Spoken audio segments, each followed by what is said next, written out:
All right, let's talk about getting rich. But first, you gotta forget everything you think you know about money. We're gonna be diving into Ramit Sethi's book, I Will Teach You to Be Rich. And I'm telling you, this is not your parents' boring financial advice. We're talking no guilt, no excuses, just a completely different and honestly, way more fun way of looking at your money. So right out of the gate, the book hits you with this question, and it's so weird for a finance book. Would you rather be sexy or rich? I mean, what kind of question is that, right? It's meant to be provocative. It's designed to make you realize that the stuff that sounds sexy in finance, day trading, picking that one hot stock, is usually the exact opposite of what actually makes you wealthy. And this just illustrates the core problem so perfectly. We treat our money like we treat fad diets. You know what I mean? We get completely bogged down arguing about the tiniest little details. Is it keto or paleo? Or in the money world, is it this stock or that savings account? We get stuck in this analysis paralysis, and we completely miss the big wins, the simple, powerful stuff that actually works, like just automating your savings and investing early. It's that simple. Okay, so let's dive into the first big myth. This is the one piece of financial advice that, I swear, everybody has heard and, well, everybody hates it. Oh, yeah, this is the classic, right? You have to stop buying lattes. It's this idea that to save money, you have to feel guilty about every single small joy you have, that you have to nickel and dime yourself into misery. I mean, who wants to live like that? It's just exhausting. But here's the book's big idea, and honestly, this is a total game changer. It's not about restriction, it's about conscious spending. It's all about prioritization. You can, and you absolutely should, spend extravagantly, I'm talking a ton of money, on the things that genuinely make you happy. Ramit calls it the CEO method, and it's just so simple and powerful. Okay, step 1. Cut costs mercilessly on the stuff you couldn't care less about. Those subscriptions you don't use, lunches you don't even like. Step 2, focus your energy on earning more. And then step 3, you take all that money you just found and you optimize it on what you absolutely love, completely guilt-free. Okay, so let's move on to the next huge roadblock. This is that feeling, that nagging feeling that you have to be some kind of Wall Street genius before you can even think about investing. And this is so real. We all have these invisible scripts just running in our heads. These fears we picked up from somewhere. Things like, oh, the stock market is just gambling. Or the big one, I'll start investing when I know more. It's so relatable, and it's the thing that keeps so many of us stuck on the sidelines, just doing nothing. So this is the answer. It's called the 85% solution.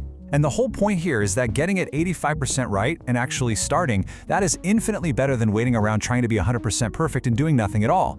You don't have to be an expert. Getting it mostly right is more than good enough.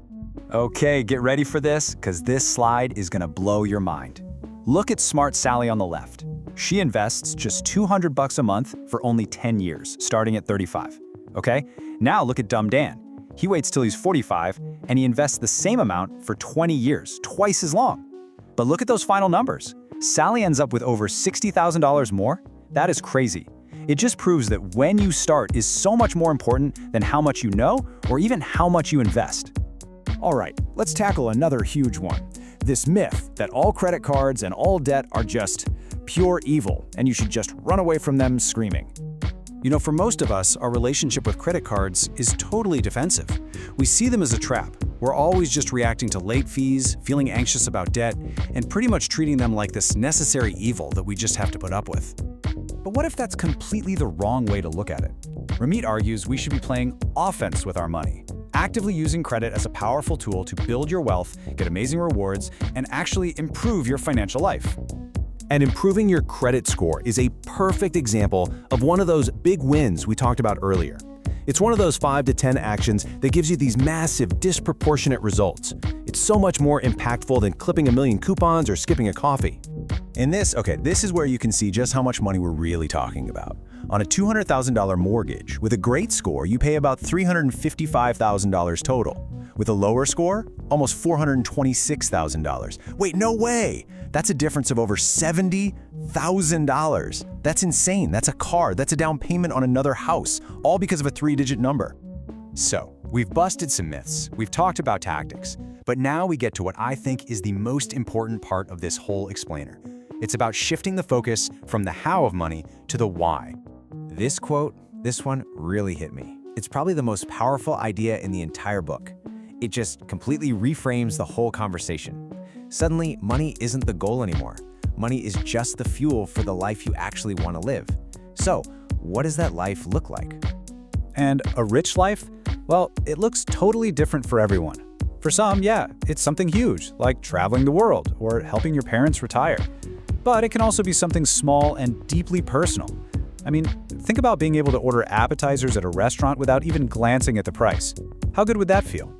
And these are real stories from people who did this stuff. Wow. Just think about that for a second. At 25, she has debt collectors calling her. 3 years later, she's debt-free with $50,000 in the bank and is buying a house. That is absolutely life-changing. And look, for Sean, his rich life isn't about buying a house at all. For him, it's about freedom. It's about experiences. Taking 9 months off work just to travel. It's a totally different version of a rich life, and it's just as amazing, just as valid.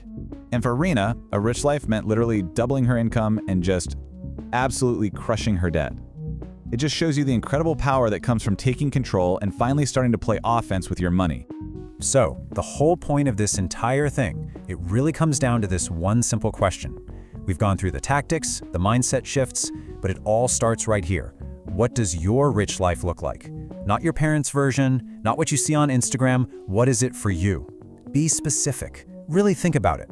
Because once you know the answer to that, you can finally start using your money as a tool to go out and build it.